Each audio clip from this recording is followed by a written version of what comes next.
Like I said, it was my first love. We all should bench, so don't neglect it. Don't have a bird chest.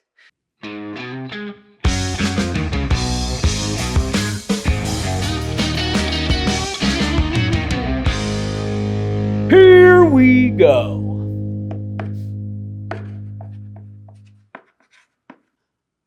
All right, let's get our chest pumped because everyone knows, yeah, we have to have strong legs and a strong mind, but nobody wants a bird chest either. So we're gonna do some chest, and if you're on my LFG program, Operation LFG, we do chest at least once a week.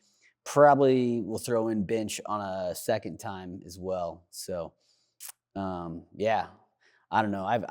If you're like me, you grew up and bench was probably my first love as a workout as a kid. You know, I wanted to be able to bench 135, and that was like, you know, I thought I was the strongest man in the world. So, yeah, I think that bench is a phenomenal tool, exercise, training that everyone should do. I know it's not maybe as functional as some may like. You know, you lay down and press up, but there's a lot of, for athleticism, there's actually a lot of, you know, need for a strong chest and triceps too, right? You know, benching doesn't only just hit your chest, it hits your triceps, it hits your shoulders. So I love benching and I'll never go away from it. So, but I like to change it up. I like to do dumbbells. I like to do barbell. Obviously push-ups are even great. A lot of people neglect. We're gonna do some explosive ones today. So we're gonna basically show you how I, you know, hit that upper body, hit those pecs. We're gonna start with some incline dumbbell, get the blood flowing, get the arms moving. It hits your shoulders and the chest and the triceps. 3x15, kind of staying light but moving the weight fast. We're gonna go into some single arm dumbbell press, which is really cool for your core. It's a very different feeling if you've never done them. You have to brace pretty hard with it, and I really like that aspect of that hit your core. We're gonna do some explosive push-ups that I got from my man Blaine McConnell, and I really like those and started implementing those a while ago. And then if we're not doing upper body squats, then are we even doing chest? So we're gonna hit our dips.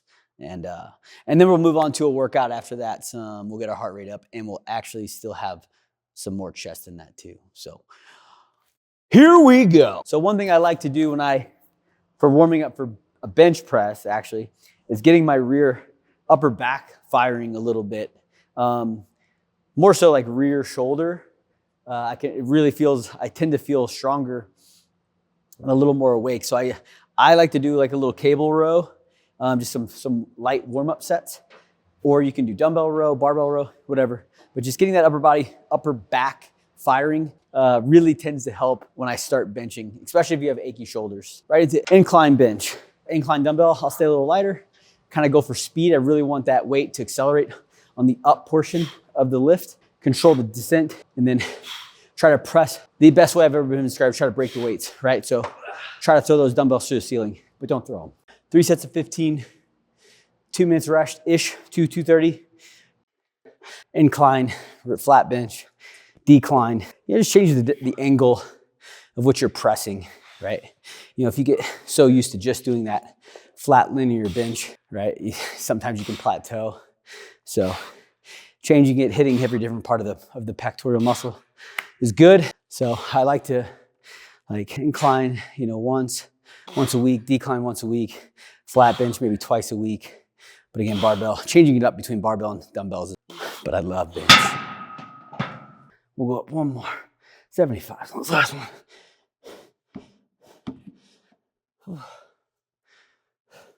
So a cool thing for dumbbells when you're how you place them, how to get them up. So the flatter you are, the more you want them closer to your hips. So if I'm doing flat bench with dumbbells, I have the dumbbells almost in my hip pocket. And as I lay back, that puts it into good position.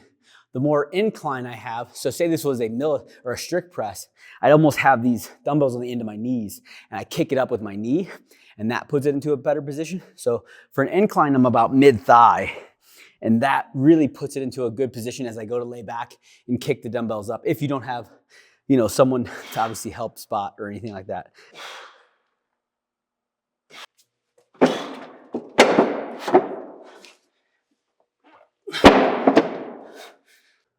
There we go. Incline. Oh yeah. I got the blood into the chest for sure. So that felt good. Now, a really fun accessory, single arm dumbbell press. And that is actually only holding one dumbbell too. You could do this with 2 dumbbells to counteract.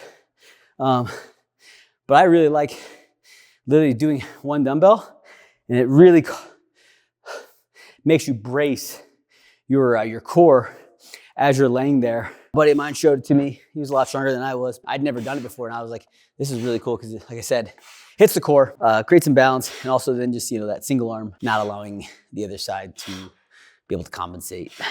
It shows you what your weaker side is for sure. That felt pretty light, but I'm not gonna go too heavy. Strong side felt good, weak side felt bad.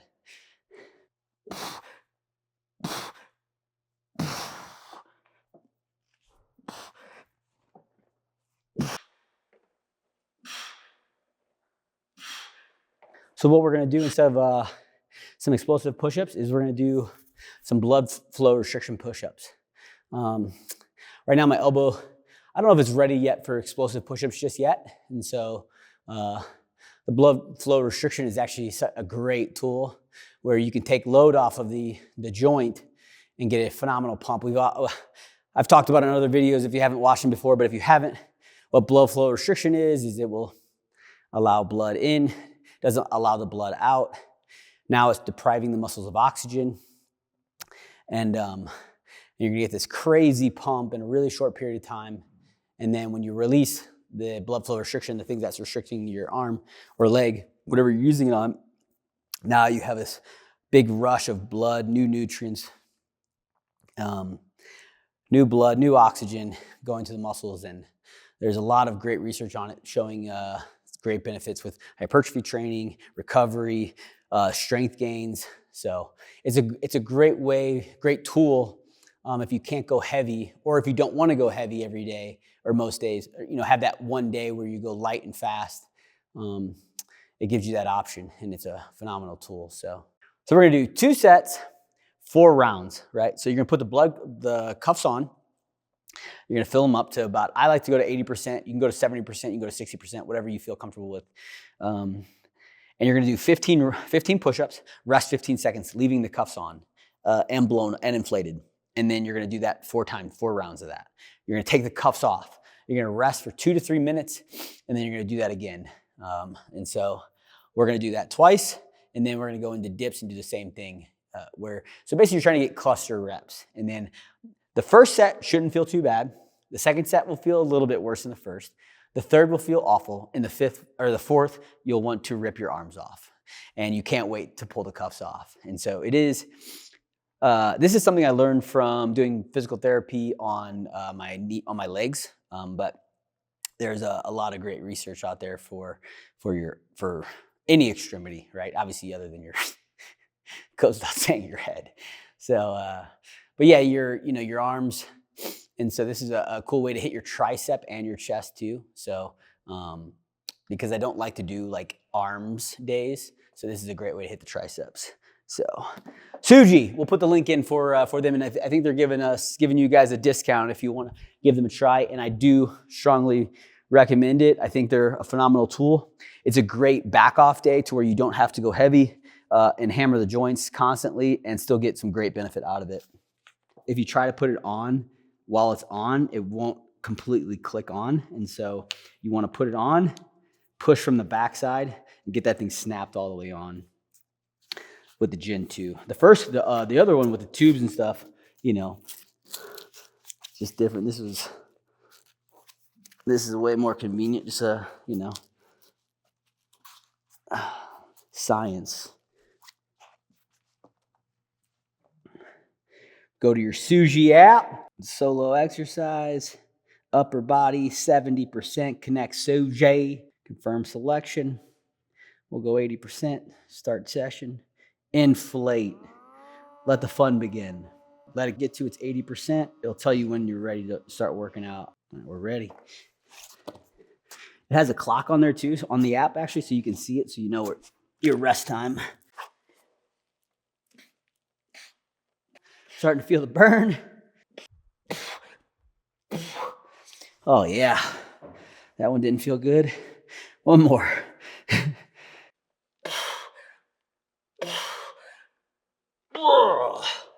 Deflate. Woo. Yeah. All right. Now I'll rest 2 minutes and we'll do it again. Yeah, that is quite a pump. Yeah, if you wanted to, you could even, you could do this with lightweight bench too. Back to it. The second set's always worse than the first. But 2 is 1 and 1 is none. Everyone knows that. Oh, yeah. I tightened them. They're definitely a little tighter this time. Oh, fuck. One more set. That fucking hurts.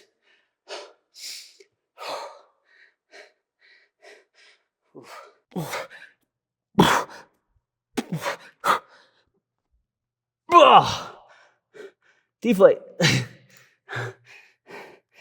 Ooh, shit. Fuck. Okay. All right. Now we just got to do it with dips. It's a way just to take, like I said, to unload the joint so you don't have to go heavy and still get some strength and hypertrophy gains from it. Blood flow restriction, check it out. The numbers can change, right? You don't have to do like 15s, don't have to be the number. My typical go-to is like a 15, 10, 10, 10. And that's really, there's a lot of research showing like, as long as you're getting higher volume, that's really the key. There is no like set numbers that they're showing that are better, like truly better than others. But I think you have to be in that like upper like 10 to 15 range, right? Yeah, I've even seen some 20s on some really lightweight like air squats, but I've done that. But I like to stay at that 15 to 10 range. And you can add load, it just has to stay really, really light.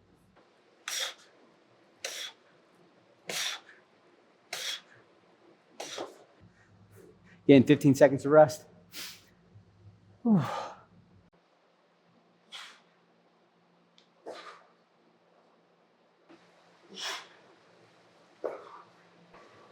shit. I'll get you. Yo.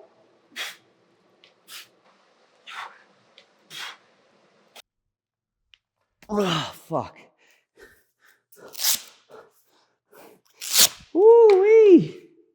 Oh. That'll do the trick. Fuck. Yep. That is something special that I don't even want to give the secret away. It's so nasty. I love blood flow restriction. I use it for recovery. I use it anytime elbows hurt, knees hurt. I'm coming out. And the easiest thing to do, like for your legs, your knees are hurting, you throw them on your legs, pedal for 5 minutes, really easy. It doesn't feel good, but the moment you take it off, the knees and the joints feel so much better. For strength, I'm using it twice a week, once upper body, once lower body. Quick sessions like this, nothing long, drastic. 1 to 2 movements, basically doing exactly what I just did. Like I said, you can use light load, so like light dumbbell bench works if you don't want to do push-ups. A goblet squat's a great. Light front squats, light back squats, all of that. You can even, and then obviously split squats, staying really light, are some of my favorite go-to movements with these things on. Leg extensions, great with them on. So lots of really cool tools that you can use these on. And again, the recovery piece of it is amazing. I learned about it from after surgery. And if you don't believe me, just go, do your own research. But blood flow restriction is phenomenal. Suji is the best brand that I have found. I used to just use wraps, There's a lot of easy ways to do it to try it out first before you maybe make an investment into something like this. Just using like voodoo floss or a wrap. And you want it to be at like a 7 to 10 pain scale, right? So, not pain scale, tightness scale, right? So 7 out of 10. You don't want it wrapped as high as you can, but about 7 out of 10 is the tightness you want it. And so, yeah, give it a shot, see what you think. All right, on to the next thing. That is actually the accessory work for me for today for chest. That's upper body. That's a phenomenal little accessory there. You get some strength with the incline dumbbells. Get the single dumbbell bench press, your push-ups and your dips with the blood flow on. Now, like this, what I'll typically do is I'll put another upper body into the workout part of it. Today, we're thinking Linda, 3 bars of death. There's our upper body chest day. One of my favorite days of the week. I absolutely love doing chest. Sometimes I'll do bench 3 times a week. I'm not gonna lie. Like I said, it was my first love. I think every man and woman should be able to press things. Have a pressing movement, barbell, dumbbell, unilaterally, both, all of it. And I think that it's a phenomenal muscle group that we all need to train, and don't shy away from it. I know it's more like a bro movement, bench typically, but I think there's a lot of overlap there with functionality and athleticism. So we all should bench, and so don't neglect it. Don't have a bird chest. So hope you guys enjoyed that. Give us some ideas of some stuff you want to see. Hope you guys learned anything from the blood flow restriction. Like I said, it is something I truly believe in. It's something I learned about in 2011, been using it ever since. And now all of a sudden there's these really cool devices out there that make it a lot easier and simpler to know, if you're doing it right and correctly. So, yeah, give that a shot. Check it out. And there's a link for a discount if you want to check them out. And yeah. Hope you guys enjoyed it. Like, subscribe, do the thing. And as always, don't forget to pay the man.